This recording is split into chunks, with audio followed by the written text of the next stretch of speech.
power, maturity, and impact. Power, maturity, and impact.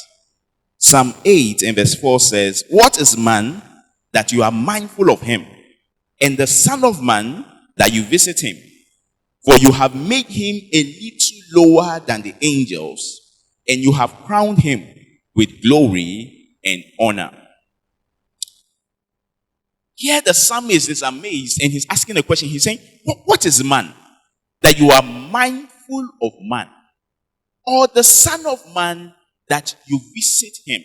He says, because you have made him a little lower than the angels, and you have crowned him with glory and honor. So he's trying to find out, what is man? And he says that you made him a little lower than the angels. Now, angels here doesn't refer to Gabriel and Michael. It refers to Elohim. The word used as angels there means Elohim, which is the plural version of God. So when you go to Genesis chapter 1, it says, "Let us make man." Us. Is God talking? And yet he says, "Let us." Us there referring to Elohim.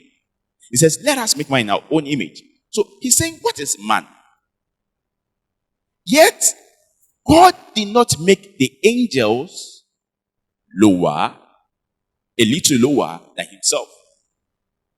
So in actual fact, when we see the creations of God, man is the most powerful, not the angels. And yet, men will celebrate more encountering angels than encountering men. I remember making a comment on this during the Strong and Bold Summit, the teaching, Father of Miracle Workers, and someone asked an intelligent question. She said that when you look at man and you compare man with the angels, it looks interesting that man is considered to be the one that is powerful. It's amazing to see the way God describes the man he has made, but when we look at the man, it doesn't show. And she was asking a question. She said, so how can we really measure the power of man? She said, because you see, power is determined by results. And when we see the results men manifest, it doesn't look as though they are powerful. So how can we analyze? She said, because if you want to tell a doctor is powerful, we can see it from the health cases he has solved. You want to see an engineer is powerful, you can analyze it by the things he has created or reconstructed or solved. So by the solutions they solve, we can see how powerful they are. And that was a very intelligent question, which is actually what birthed the teaching, power, maturity, and impact. But as intelligent as the question is, I don't really agree with the analysis that you can determine, or you determine power by results. If you determine power by results, and you see a car moving at a certain speed, you go to the road and you see a certain car moving at a certain speed, that is the results you are seeing. If you determine the speed of the car, the power of that car, by that speed you see it moving, you might be wrong. You might see someone drive a Ferrari, a Lamborghini. I've seen people drive cars like that, and they're driving it at a very comfortable speed. So now you see that, and maybe you see a church going very fast, and you can assume the speed of the church, the capacity of the church is more than that of the Ferrari. That would be a very funny analysis to make. Or you determine the capacity of your laptop by the result it generates for you. I remember a friend of mine who had admired the number of things I use my laptop for. He also had one that was a way higher version than mine. And one day he came to meet me and he was amazed.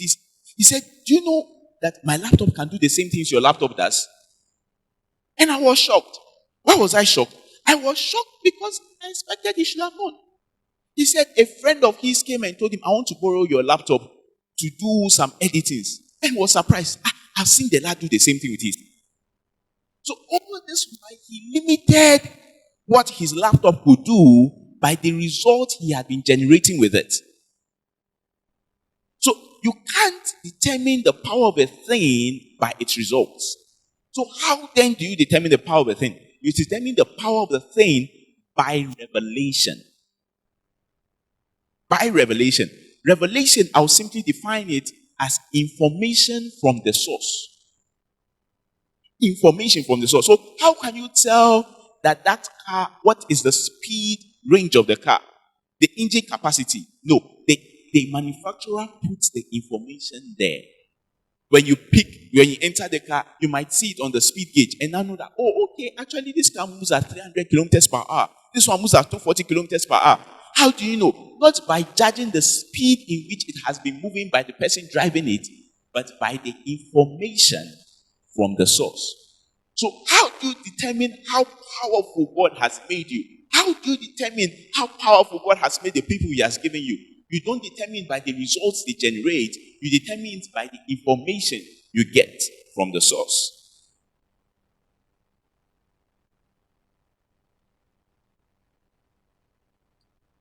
If you go to Psalm 82 verse 1, it says that God stands in the congregation of the mighty. He judges among the gods. He said, so let me stop there. He tells us of something about God. He says, God stands in the congregation of the mighty. He judges among the gods. Now, when you see the scripture, you just start reading it. If you have the typical religious mind, what you can see is that there is God and there's a congregation of the mighty, and then there are the gods that God judges in their midst. And so you know that all other gods can be the works of men, but God is superior above all gods. And yes, you might not be wrong in that. But when you jump to verse 6, there's a statement there. It says that you are gods. All of you are children of the Most High. But verse 7 says something. It says, but you shall die like men and fall like one of the princes. So according to God, He says, you are gods. All of you are children of the Most High. But there's a problem. They die like men. Why do they die like men? It indicated it in the earlier one. It says because they know not. They don't have the revelation, the information of themselves from God. So they die like men. So people whose capacity is that of God live as mere men. Why? Because they've not had the information from the source. If you speak to the source says that when you see these people gather, they are mighty men. When you see these people gather, they are gods. But when you speak to the men, they will tell you that when you come to the congregation of God's people, it's like the hospital. They say everybody is coming there with their sickness. It's with their sickness. So this one has his own sickness. This one has his own sickness. This one has his own sickness. When you speak to God, God tells you that when you see my people gather, it's the mighty, it's the gods. But because they don't know, and what they know of themselves is that we are sick, they gather as sick people, and so they die like ordinary men. Meanwhile, God says that my information about you is that you are mighty and you are gods. Why don't we see the gathering of God's people, instead of just seeing it as a place where the weak people come? Why don't we see it as a place like the military base, where that's where the army, the mighty people gather? That you don't expect thieves to get there. Why? Because it's a gathering of mighty, strong people. Oh, are there sick people among the military? Yes. Are there weak people among the military? Yes. But they don't define themselves by that. That's why when you go to the military bases, they have their hospitals. They have doctors that are soldiers. You go to police places, they have the police hospitals. But they don't define themselves with that. But God's people use their weaknesses. Meanwhile, information from the source says you are mighty. So how do you know how powerful you are? You don't judge that by your results. You judge that by the information. Jesus was with his disciples and he asked them a question. He says, who do men say I am? In Matthew chapter 16 and verse 14, he said, so they said, some say John the Baptist, some Elijah, and others Jeremiah, or one of the prophets. And he said to them, but who do you say that I am? When Jesus asked them, who do men say that I am? They started giving certain answers. Now, the answers they gave were not bad answers. They did not say, Jesus, you are a thief. Jesus, you are an arm robber. Jesus, you are a magician. They did not say, Jesus, you are a hero. Jesus, you are a pilot. No. They mentioned notable people that were good in the kingdom, that stood out in the kingdom. They say, some say you are John the Baptist. That is the man that Jesus described, that no man on earth, born of a woman, proud to the kingdom, can be compared to him. Yet they were not right. He says, some say you are Elijah. Remember how powerful Elijah was, even to be present at the transfiguration, and they were not accurate. He said, or one of the prophets, and yet they were not accurate. So despite the fact that the answers were good, was the wrong way to judge who they were. He said, he asked them, but who do you say I am? Then Peter answered. So he was asking Peter, who they now said they were. He says, you are the Christ, the Son of the living God. Now, Peter gives a perfect answer. You are Christ, the Son of the living God. The moment Jesus saw, he accurately got who he was. He says, no. Flesh and blood did not reveal this to you. This information you got had to come from the source. He says, this must have been a revelation from the Father. He says, Jesus said unto him, blessed are you, Simon Bar-Jonah, for flesh and blood has not revealed this to you, but my Father which is in heaven. So the way you got me accurate was simply because you got that information from the source. There was a man who was afraid because he was under captivity and his people were under captivity. His name was Gideon. The Bible indicates that Gideon was threshing wheat at the winepress because of fear of the Midianites. Then an angel comes to meet him, and the angel speaks to him with information from the source, not by the results. He says, Gideon, mighty man of valor, the Lord is with you. Gideon says, if the Lord is with me, where are all the miracles? Where are the results? But the angel was not analyzing Gideon by his results, but by information from the source. Gideon, even though you are acting afraid, you are a mighty man of valor.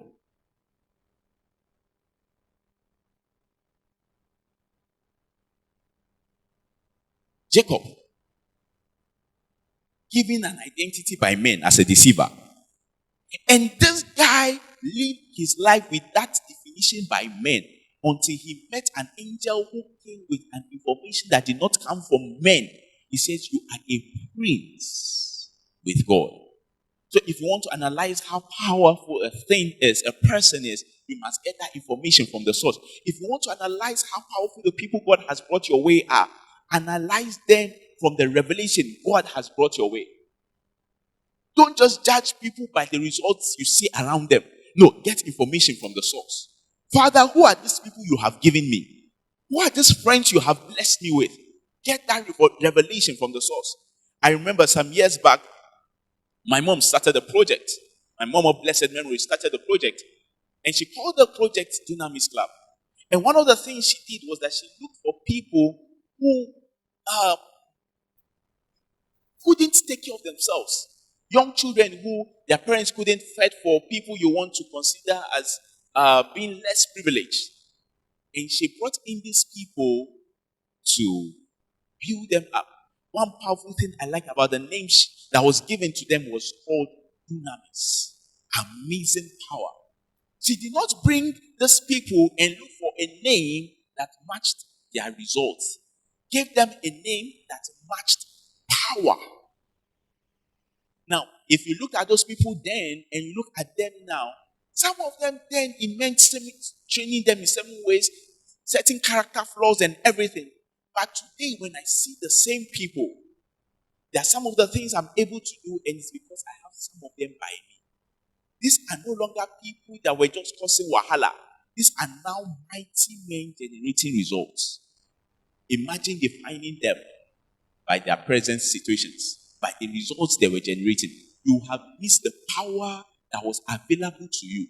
So there are people God can bring your way, and they might look like weaklings. They might look like people you are to help. But if you get information from the source, God will tell you that these people you think you are the one to help are people to help you in your assignment. So information from the source. Now, although you don't judge or measure results or power by the results, but by revelation, power was given to get results. Let me take that again. Although you don't measure power by results, the reason why power was given was so that results are generated. But result is not just based on the power you were given, but it's based on how you have developed yourself to utilize that power. Result was given, or power was given to generate results. But you can't just generate results simply by the power given, but by how you develop yourself to be able to handle and utilize that power. So, if you want to check, for example, the car analogy we used. Now, the reason why the manufacturer made that car within that speed capacity, he had put inside so that the car can be able to move that fast. So he has put in the car the capacity to move that fast, the capacity to do this kind of thing and whatever things the car can do. The reason why the manufacturer made the laptop to be able to do the things it can do is so that it will actually do them, generate the results. But the car will not move as fast as it was made to move simply because it was made that way. But it moves based on the capacity of the person driving it. So if you have someone who is not a skillful driver and you give the person a very powerful car, the Ferrari will be moving as though it's a Toyota Corolla. Meanwhile, it has a capacity to move very fast. But it's moving slow, not because it was made slow, but the person has not developed themselves. Or the same thing with the laptop. You might find a person driving a smaller car with a smaller speed capacity moving faster than one who has been equipped with a better car. The difference is not the power given to the cars, it's in how one has developed themselves. And that is what brings in maturity. So remember, it's power, maturity, and impact.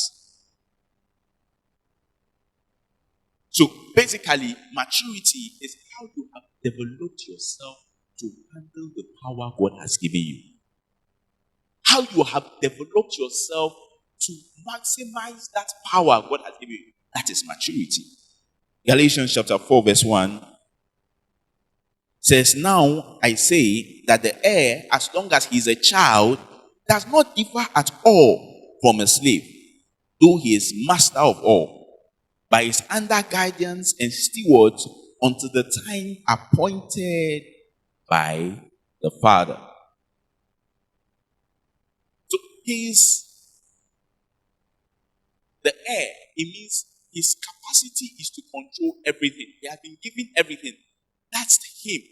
But the Bible says he's not yet matured. He's a child.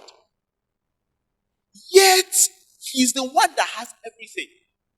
But he's a child. He's not yet matured. So you cannot define him by his results, because his result does not show anything.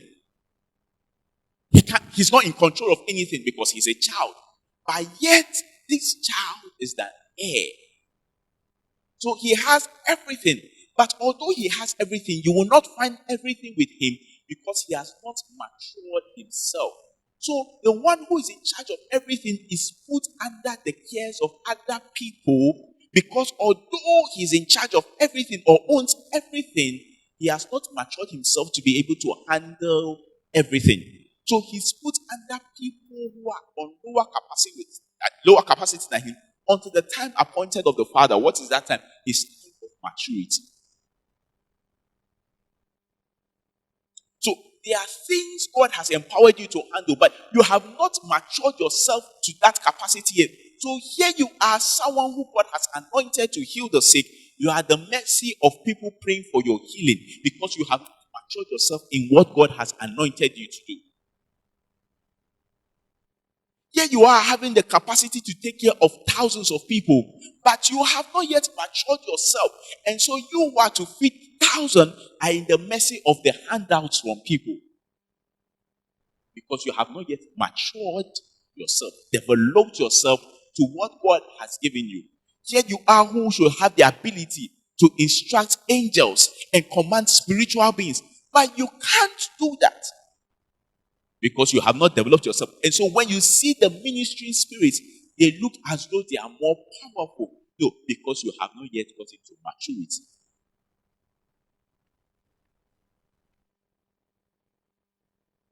So whatever power God has given us, we will see the results at the end. We will see the impact at the end based on the maturity that is in the middle.